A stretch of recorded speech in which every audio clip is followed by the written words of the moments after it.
Hello friends, welcome to our channel Jharkhand Gyan with विनी। आज से हम लोग शुरू करने जा रहे हैं अपकमिंग 14th जेपीएससी के लिए क्लासेज। एक एक करके हम लोग सिलेबस में जो भी टॉपिक दिया हुआ है वो सारे को कवर करेंगे। सिलेबस को कवर करते जाएंगे धीरे धीरे, और सिलेबस का जो भी टॉपिक है उसको तो कवर करेंगे ही, उसके साथ ही साथ हम लोग एक टॉपिक को कंप्लीट करेंगे और उसके बाद हम लोग उसका प्रीवियस ईयर क्वेश्चंस एमसीक्यू के फॉर्म में भी देखते चलेंगे। आप में से भी जितने लोग जो कि अपकमिंग 14th जेपीएससी के प्रिपरेशन कर रहे हो, तो हम लोग आज से उसको अच्छे से पढ़ना शुरू करेंगे। और ख़ास करके जो फ्रेशर्स हैं वो तो इस वीडियो को ज़रूर ही देखें, क्योंकि मैं कोशिश करूँगी कि इस वीडियो में जो भी चीज़ मैं बताऊँ उसको अच्छे से समझाने का कोशिश करूँ, जिससे कि आपको अच्छे से समझ भी आ जाए और साथ ही साथ आपका क्वेश्चन भी बने। तो चलिए शुरू करते हैं हम लोग आज का वीडियो। आज इस वीडियो में हम लोग देखने वाले हैं झारखंड का ऐतिहासिक परिचय या झारखंड का इतिहास। आज इस वीडियो में हम लोग देखने वाले हैं झारखंड का इतिहास। क्लासेस लंबी भी होंगी क्योंकि अब तो क्लासेस शुरू हो गए हैं। तो चलिए देखते हैं हम लोग झारखंड का इतिहास। उससे पहले हिस्ट्री का जनक किसे कहा जाता है? तो हिस्ट्री का जनक हेरोडोटस को कहा जाता है। हेरोडोटस को हिस्ट्री का जनक कहा जाता है। हिस्ट्री जो है उसे 3 पार्ट में डिवाइड करते हैं हम लोग। कितने पार्ट में डिवाइड करते हैं? 3 पार्ट में। फर्स्ट है प्रागैतिहासिक काल।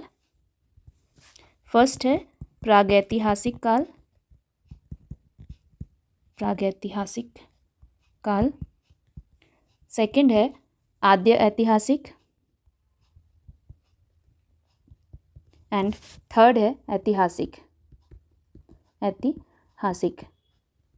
बात करते हैं प्रागैतिहासिक काल की। तो प्रागैतिहासिक काल हम लोग उसे कहेंगे जिसमें कोई भी लिखित स्रोत नहीं मिला हो। तो जिस कालखंड में कोई भी लिखित स्रोत नहीं मिला हो उसे हम लोग प्रागैतिहासिक काल कहते हैं। बात करते हैं आद्य ऐतिहासिक की। तो आद्य ऐतिहासिक हम लोग उसे कहेंगे जिसमें लिखित स्रोत तो मिला है लेकिन उसे पढ़ा नहीं जा सका है। तो वैसे कालखंड को हम लोग आद्य ऐतिहासिक काल कहेंगे। अब बात करते हैं ऐतिहासिक काल की। तो इसमें लिखित स्रोत तो मिला ही, साथ ही साथ इसमें जो लिखित स्रोत मिला उसे पढ़ा भी गया है। तो वैसे कालखंड जिसमें लिखित स्रोत मिला और उसे पढ़ा भी गया हो उसे ऐतिहासिक काल कहेंगे, और जिसमें लिखित स्रोत मिला लेकिन उसे पढ़ा नहीं गया हो ऐसे को हम लोग आद्य ऐतिहासिक काल कहते हैं, और जिसमें लिखित स्रोत नहीं मिला हो उसे हम लोग प्रागैतिहासिक काल कहते हैं। अब हम लोग स्टार्ट करते हैं अपना क्लास को। झारखंड का इतिहास हम लोग इसमें देखने वाले हैं आगे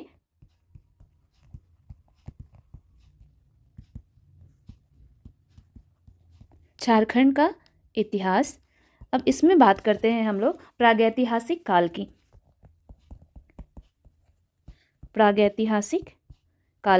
और प्रागैतिहासिक काल किसे कहते हैं? जिसमें कोई भी लिखित स्रोत नहीं मिला हो। झारखंड में विभिन्न भागों से प्रागैतिहासिक काल के विभिन्न प्रकार के उपकरण पाए गए हैं, और जो उपकरण पाए गए हैं उनकी विशेषताओं के आधार पर हम लोग 3 वर्गों में बांटते हैं। फर्स्ट है पूरा पाषाण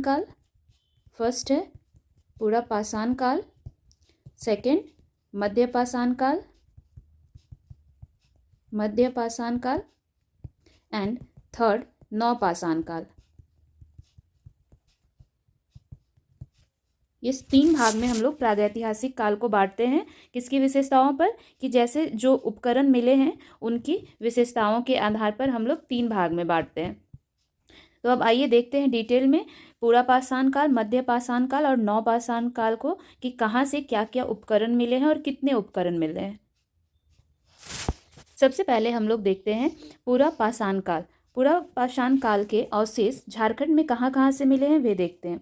तो झारखंड में पूरा पाषाण काल के अवशेष रांची, हजारीबाग, बोकारो, देवघर, पलामू, पूर्वी सिंहभूम, पश्चिमी सिंहभूम, यहाँ से उत्खनन के टाइम यहाँ से जो पूरा पाषाण काल के उपकरण हैं वे प्राप्त हुए हैं। तो क्वेश्चन ऐसे बनेगा कि पूरा पाषाण काल के अवशेष कहाँ से मिले हैं। तो ऑप्शंस इसमें बहुत सारे भी हो सकते हैं या एक दो ऐसे होंगे, तो उसमें बनेंगे कि रांची, हजारीबाग, बोकारो, देवघर, पलामू, पूर्वी सिंहभूम, पश्चिमी सिंहभूम, यहाँ से पूरा पाषाण काल के अवशेष मिले हैं। आगे देखते हैं। देखिए बोकारो से क्या मिला है, हस्त कुठार। अब हस्त कुठार क्या होता है? हस्त कुठार जो है वो एक प्राचीन पाषाण कालीन औजार था जिसे हम लोग जिसे हाथ से पकड़ा जाता है, जिसे हाथ से पकड़ा जाता है उसे हस्त कुठार कहते हैं। जैसे कि वह एक प्रकार का कुल्हाड़ी है।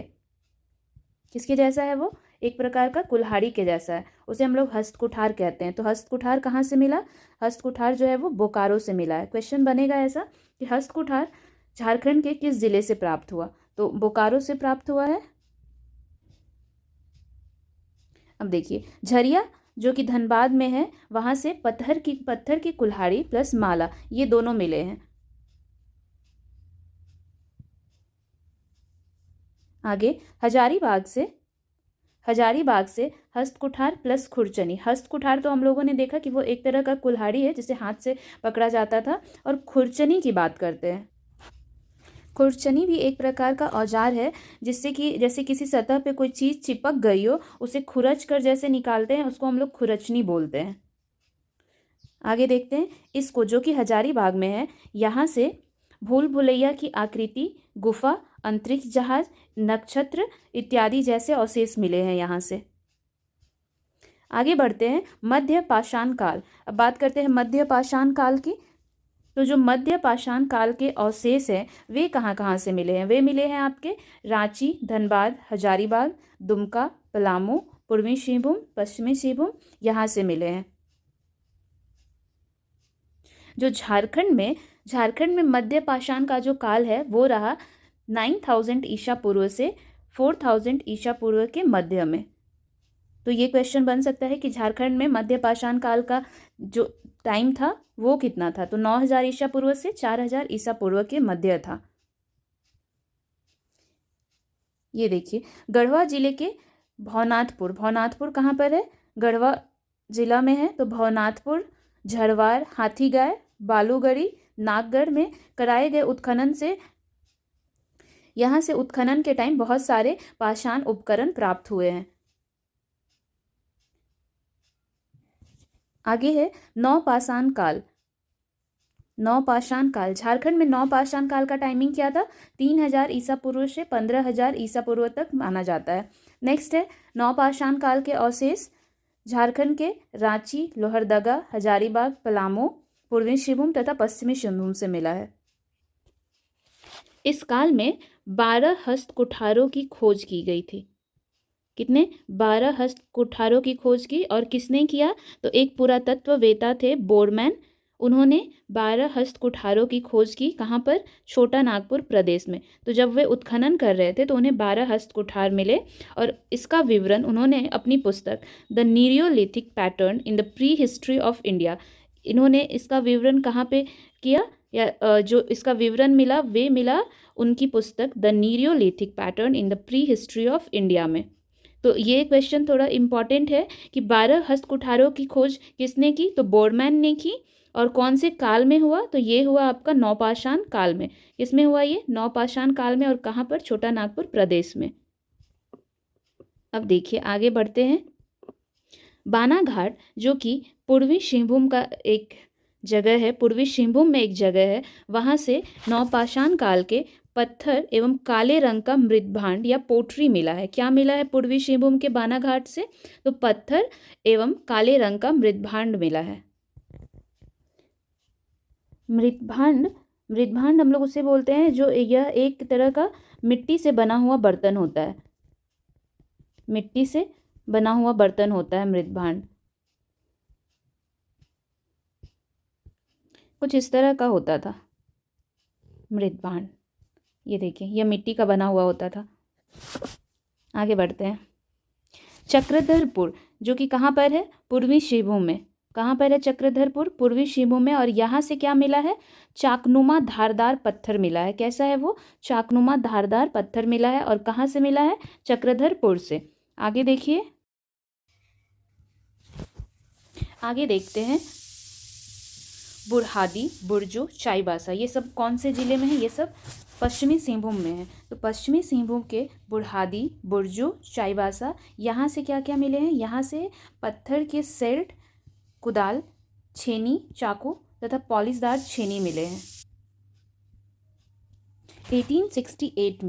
1868 में उत्खनन करने के समय जो कप्तान बीचिंग हैं, उन्हें चाईबासा के रोरो नदी के तट पर 9 पाषाण कालीन पत्थर के चाकू या प्रस्तर चाकू मिले। कब मिले, 1868 में। और किसे मिला है, कप्तान बीचिंग को। और कहाँ पर, चाईबासा के रोरो नदी के तट पर मिला है। क्या मिला है उन्हें, प्रस्तर चाकू या पत्थर के चाकू मिले हैं।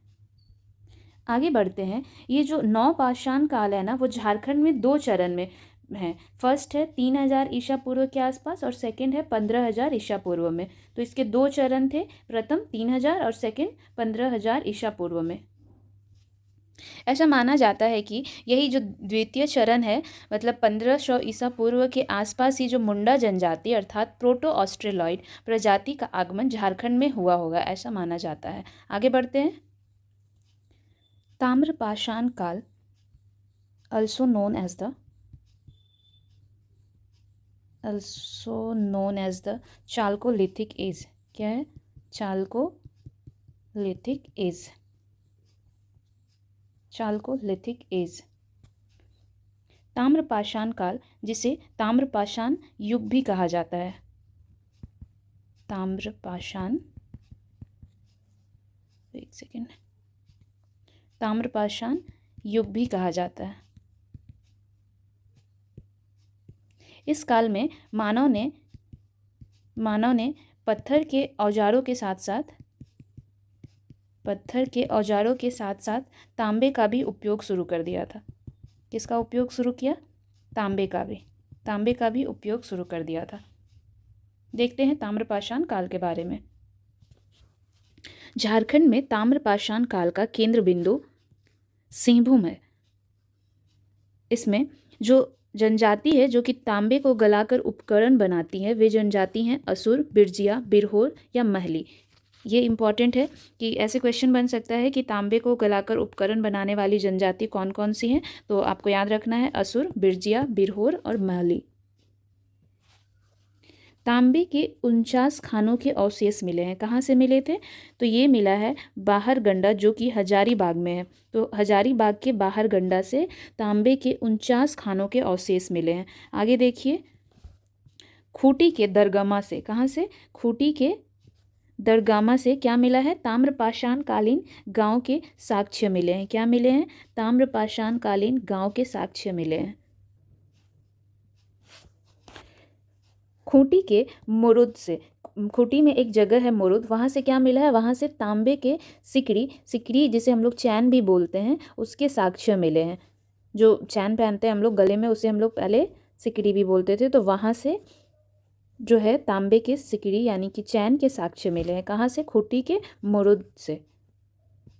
आगे देखिए, गुमला के बसिया से, कहाँ से, बसिया से तांबे के कुल्हाड़ी, सेल्ट तथा तांबे एवं लोहे की आरी के साक्ष्य मिले हैं। किसके साक्ष्य मिले हैं, तांबे का कुल्हाड़ी, सेल्ट तथा तांबे एवं लोहे की आरी के साक्ष्य मिले हैं। आरी क्या है, तो आरी जो है वो एक औजार है, एक औजार होता है जिससे लकड़ी काटा जाता है, लकड़ी या कोई भी धातु जो है उसे काटा जाता है। रांची के नामकुम से, कहाँ से, रांची के नामकुम से तांबे के कंगन एवं औजार के साक्ष्य मिले हैं। क्या क्या वहाँ से मिले हैं, तांबे के कंगन और औजार के साक्ष्य मिले हैं रांची के नामकुम से। आगे देखते हैं हम लोग। लूपागढ़ी से जो कि सरायकेला में है, वहाँ से क्या मिला है? कब्रगाह के अवशेष मिले हैं। कब्रगाह के अवशेष मिले हैं और साथ ही कब्रगाह के अंदर से तांबे के आभूषण एवं पत्थर के मनके मिले हैं। तो क्या क्या मिले हैं लूपगढ़ी से? लूपगढ़ी से जो कि सरायकेला में है, वहाँ से कब्रगाह के अवशेष मिले और साथ ही कब्रगाह के अंदर से तांबे के आभूषण एवं पत्थर के मनके मिले हैं। बात करते हैं मनके की। तो मनका क्या होता है? प्रागैतिहासिक काल में मनका एक तरह का मोती है। इसे मनका जो है यह मोती है जिसे उस काल में सजावट के लिए भी उपयोग किया जाता था। इसमें इसकी विशेषता क्या है कि इस मनके में ना एक, जैसे ये कोई मोती है, यहाँ पे एक होल रहता था जिसके अंदर आप इसे सुई को अंदर करके इसका माला भी बना सकते हैं, गले में पहनने के लिए कोई चीज़ भी बना सकते हैं। मतलब वो एक तरह का मोती है जिसको हम लोग सजावटी चीज़ में उपयोग करते हैं या फिर गले में पहनने के लिए, ये सब चीज़ में इसका उपयोग किया जाता था। आगे बढ़ते हैं, बात करते हैं कांस्य युग की। कांस्य युग जो है वह एक ऐतिहासिक काल था जिसमें मनुष्य ने पाषाण युग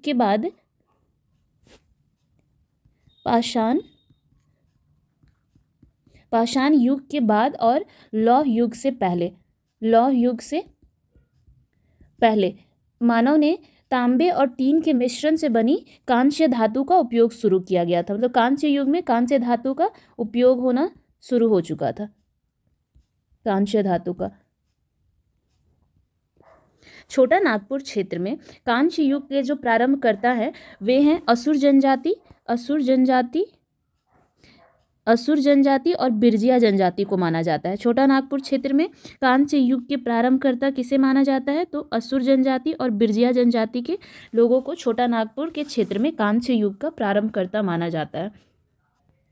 अब देखिए लोहरदगा से क्या मिला है? लोहरदगा से जो है वह प्याला का साक्ष्य मिला है। क्या चीज़ का साक्ष्य मिला है? प्याला का। आगे देखते हैं, खूंटी के मुरुद में, ये कहाँ पे ये जगह है? खूंटी में है, जहाँ से कांसे की अंगूठी के साक्ष्य मिले हैं। तो क्वेश्चन ऐसे बनेंगे कि कांसे की अंगूठी के साक्ष्य कहाँ से मिले हैं? तो खूंटी के मुरुद से। ठीक है, कांसे की अंगूठी के साक्ष्य मिले हैं। अब बात करते हैं लौह युग की। लौह युग में झारखंड में लौह युग का जनक किसे माना जाता है? तो यहाँ पे भी लौह युग का जनक असुर और बिरजिया जनजाति को ही माना जाता है। तो कांस्य युग और लौह युग दोनों के जो जनक हैं, लौह युग के जनक असुर और बिरजिया जनजाति और साथ ही कांस्य युग के जो प्रारंभकर्ता हैं छोटा नागपुर क्षेत्र में, वो भी असुर और बिरजिया जनजाति हैं। इनके द्वारा उत्कृष्ट लौह तकनीक का विकास किया गया। आगे देखते हैं, इसी युग में झारखंड से इस युग में जो मेसोपोटामिया जगह है वहाँ पर झारखंड से लोहा भेजा जाता था। और जो मेसोपोटामिया का जो शहर है सीरिया, वहाँ पर क्या होता था? वहाँ पर लोहे से तलवार का निर्माण किया जाता था। अब कुछ महत्वपूर्ण फैक्ट्स देख लेते हैं कि कहाँ से क्या क्या चीज़ मिले हैं। चलिए शुरू करते हैं। तो फर्स्ट देखते हैं कि रांची के नामकुम से, कहाँ से? रांची के नामकुम से क्या मिला है? लोहे के औजार, बाण के फलक तथा तांबे के कंगन के साक्ष्य मिले हैं। आगे देखते हैं हम लोग, हजारीबाग के इसको और बड़का गांव, कहाँ से? इसको और बड़का गांव, यहाँ से ना मतलब बहुत ही ज़्यादा साक्ष्य मिले हैं। तो देखते हैं यहाँ से क्या क्या मिले हैं। तो इसको बड़का गांव से क्या मिला? पत्थरों पर आदि मानव द्वारा निर्मित चित्र, विशाल खुला सूर्य मंदिर तथा गुफाओं एवं शैल चित्र, दीर्घा में अंतरिक्ष यान, अंतरिक्ष मानव, नक्षत्र मंडल, गाय, खरगोश इत्यादि के चित्र खुदे हुए मिले हैं। तो इसको से क्या क्या मिला? इसको और बड़का गांव से ये इम्पॉर्टेंट है, विशाल खुला सूर्य मंदिर, ये भी अंतरिक्ष यान, अंतरिक्ष मानव, ये सब के जो चित्र हैं वहाँ से मिले। तो ये थोड़ा इम्पॉर्टेंट हो जाता है एग्जाम के। आगे देखते हैं, 1894 में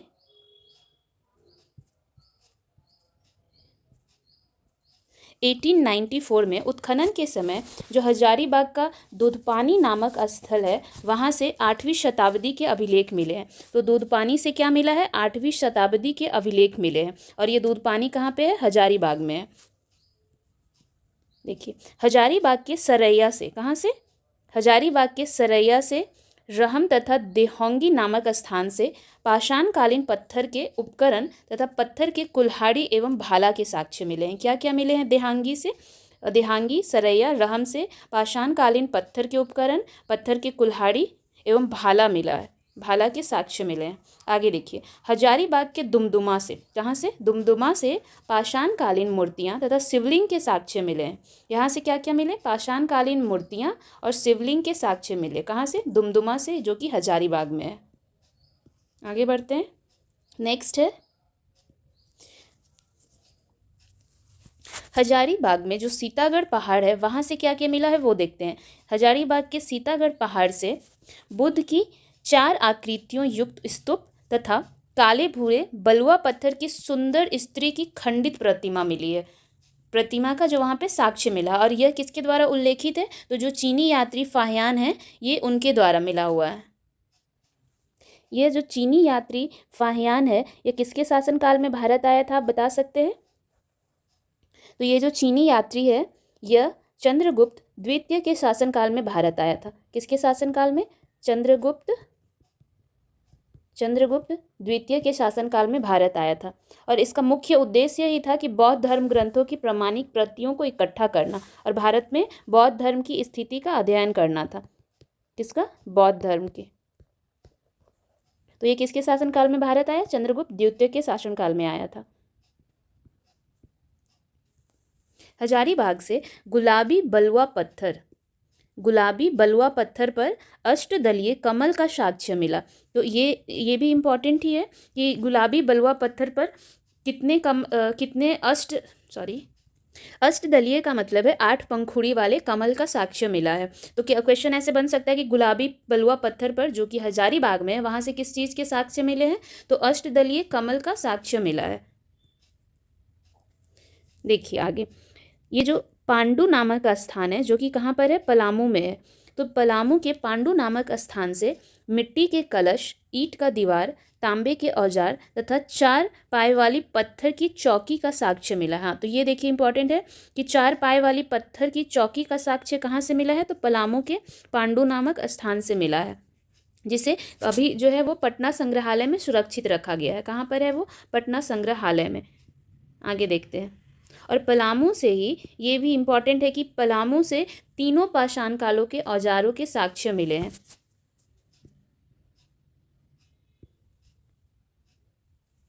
पलामू किला में देखिए क्या मिला है? तो यहाँ से भगवान बुद्ध की भूमि स्पर्श मुद्रा में मूर्ति मिला है। क्या है? किनकी मूर्ति है? तो वो भगवान बुद्ध की मूर्ति है। और कैसी मुद्रा में है वो? तो भूमि स्पर्श करते हुए उस मुद्रा में मूर्ति मिला है, और वह है पलामू किला से। और पलामू किला कहाँ है? लातेहार में। आगे देखते हैं। पश्चिमी सिंहभूम के बेनी सागर से, कहाँ से? बेनी सागर से 7वीं शताब्दी की जैन मूर्तियाँ मिली हैं तथा अन्य पुरातात्विक अवशेष भी मिले हैं। तो जैन मूर्तियाँ कहाँ से मिली हैं? जैन मूर्तियाँ जो है वो पश्चिमी सिंहभूम के बेनी सागर से 7वीं शताब्दी की जैन मूर्तियाँ मिली हैं। आगे देखते हैं। पूर्वी सिंहभूम के बारूडी नामक स्थान से पत्थर की हथौड़ी, पक्की मिट्टी के मटके तथा पाषाणकालीन मृदभांड के टुकड़े कहाँ से मिले हैं? तो सोन एवं संजय नदी के संगम से मिले हैं। तो ये सारे कहाँ मिले हैं? सोन एवं संजय नदी के संगम से मिले हैं, बारूडी, जो कि पूर्वी सिंहभूम में है। इसमें से अगर कोई भी वर्ड्स ऐसा हो जो आपको समझ में ना आए तो आप मेरे को ना कमेंट बॉक्स में लिखना, मैं उसको कोशिश करूँगी कि आपको उसको बता दूँ कि जिससे वो समझ में आ जाए। फिर कोई भी डाउट हो तो कमेंट बॉक्स में पूछ लेना। आगे देखते हैं। बोनगरा जो कि पश्चिमी सिंहभूम में है, वहाँ से क्या क्या मिले हैं? तो वहाँ से हाथ से बने पाषाणकालीन मृदभांड, पत्थर के मनके, कुल्हाड़ी तथा वलय प्रस्तर मिले हैं। वलय प्रस्तर रिंग स्टोन। Ring stone. ये सारे फैक्ट्स ऐसे हैं ना कि आपको इसको समझ करके याद करना पड़ेगा, क्योंकि क्वेश्चंस तो इजी आते हैं इस वाले टॉपिक से, लेकिन वही है कि जब तक आप उसको अच्छे से याद नहीं करोगे तो फिर कन्फ्यूजन हो जाता है एग्ज़ाम में। तो अच्छे से समझ करके बार बार पढ़ो आप, ताकि याद हो जाए और एग्ज़ाम में कन्फ्यूजन ना हो।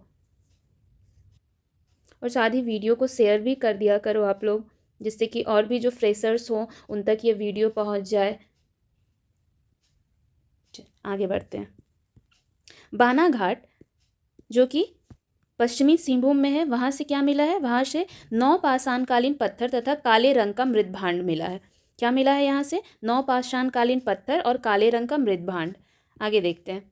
भवनाथपुर जो कि गढ़वा में है, भवनाथपुर जो कि गढ़वा में है, ये इंपॉर्टेंट है, गढ़वा में है। वहाँ से क्या मिला? आखेट के चित्र मिले। आखेट का मतलब शिकार। आखेट के चित्र मिले हैं जिसमें हिरन, भैंसा आदि पशुओं का आखेट करते हुए चित्रित किया गया है। तो यहाँ पे कौन कौन से पशु का मेंशन किया हुआ है? हिरन और भैंसा। हिरन और भैंसा आदि पशुओं का आखेट करते हुए चित्रित किया गया है। इसके अलावा प्रागैतिहासिक काल की गुफाएं एवं शैल चित्र के साक्ष्य मिले हैं। तो भवनाथपुर से क्या क्या मिला है? भवनाथपुर से आखेट के चित्र मिले हैं और कौन कौन से पशु के? हिरन, भैंसा आदि पशुओं को शिकार करते हुए चित्रित किया गया, और साथ ही प्रागैतिहासिक काल की गुफाएं और शैल चित्र के भी साक्ष्य मिले हैं। आगे देखते हैं। इसको जो कि हजारीबाग में है, वहां से बर्फ आयु की गहरी भूमिगत गुफाओं के साक्ष्य मिले हैं। बर्फ आयु, आइस एज, आइस एज के साक्ष्य कहाँ से मिले हैं? इसको हजारीबाग से।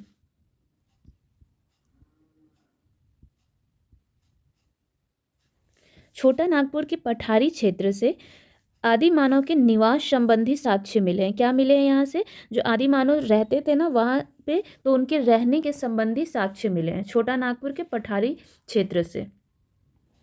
बूढ़ाडीह जो कि रांची के तमाड़ में स्थित है। कहाँ पर है वो?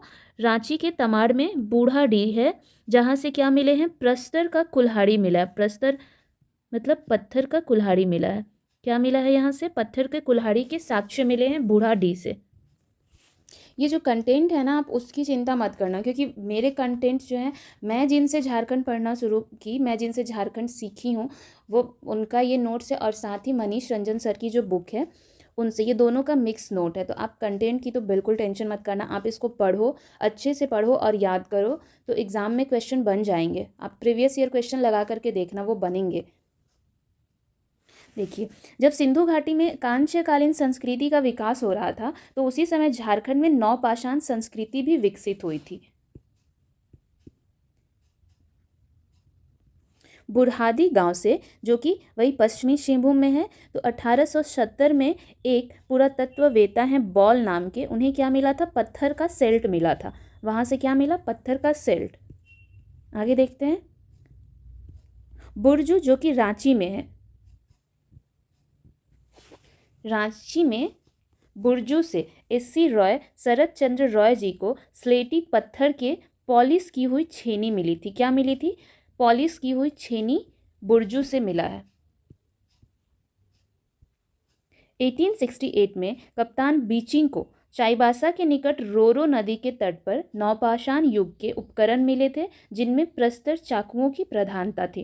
मतलब ज़्यादातर जो थे वो प्रस्तर चाकू के साक्ष्य मिले हैं। 1970 में उसी से रिलेटेड C.W. सैंडरसन को संजय नदी के तट पर मिली थी। इस प्रकार की चीज़ें उनको संजय नदी के तट पर मिली। बात करते हैं बुरुहातु जो कि तमाड़ रांची में है। एस.सी. रॉय, शरद चंद्र रॉय को उत्खनन के दौरान स्लेट की पत्थर की एक छेनी, साथ ही क्वार्ट्ज पत्थर की पॉलिश की हुई एक छेनी मिली। दरगामा गांव जो कि खूंटी में है, वहां पर एक ग्रामीण को 1915 में तांबा के 5 सेल्ट मिले। कितने सेल्ट मिले थे? 5 सेल्ट में। और कहाँ का ग्रामीण था वो दरगामा गांव का ग्रामीण था, जिसे 1915 में तांबा के 5 सेल्ट मिले। और इसी स्थान से, दरगामा गांव से ही शरद चंद्र रॉय को लोहा तथा तांबे की एक एक आरी मिली थी। क्या मिली थी? एक एक आरी मिली थी। खरिया जनजाति जो है वह अपनी सर्वप्रथम बस्ती दक्षिण कोयल नदी के तट पर पोरा नामक स्थान पर बसाई थी। कहाँ पर बनाया था उन्होंने? पोरा नामक स्थान पर, जो कि दक्षिण कोयल नदी के तट पर है। आगे देखते हैं। सिंहभूम से 1,00,000 BC, 1,00,000 बिफोर क्राइस्ट के तीनों पाषाण काल के उपकरण के साक्ष्य मिले हैं। कहाँ से मिले हैं? तीनों पाषाण काल के उपकरण के साक्ष्य मिले हैं सिंहभूम से, तो ये भी इम्पॉर्टेंट है। तो ये थे झारखंड का ऐतिहासिक परिचय। इसमें अभी और भी आगे है, और भी हम लोग इसमें आगे देखने वाले हैं। साहित्यिक स्रोत, साहित्यिक स्रोत, और इसमें हम लोग जैन धर्म, बौद्ध धर्म, ये सारे भी इसमें आगे देखने वाले हैं। इस क्लास में इतना था झारखंड का ऐतिहासिक परिचय। इस क्लास में हम लोग इतना ही देखते हैं। इससे मिलते हैं हम लोग अगले वीडियो में। आप इस चैनल को सब्सक्राइब कर लेना, जिससे कि जो नेक्स्ट वीडियो आएगी वो आप तक पहुंच जाएगी। और अगर आपको इसे पढ़कर थोड़ा भी समझ आया हो तो आप इसमें कमेंट बॉक्स में ज़रूर बताना कि ये कैसा लगा आपको क्लास। तब तक के लिए thank you for watching. Channel को सब्सक्राइब कर लो, लाइक करो, कमेंट कर दो और शेयर भी कर दो साथ में। Thank you.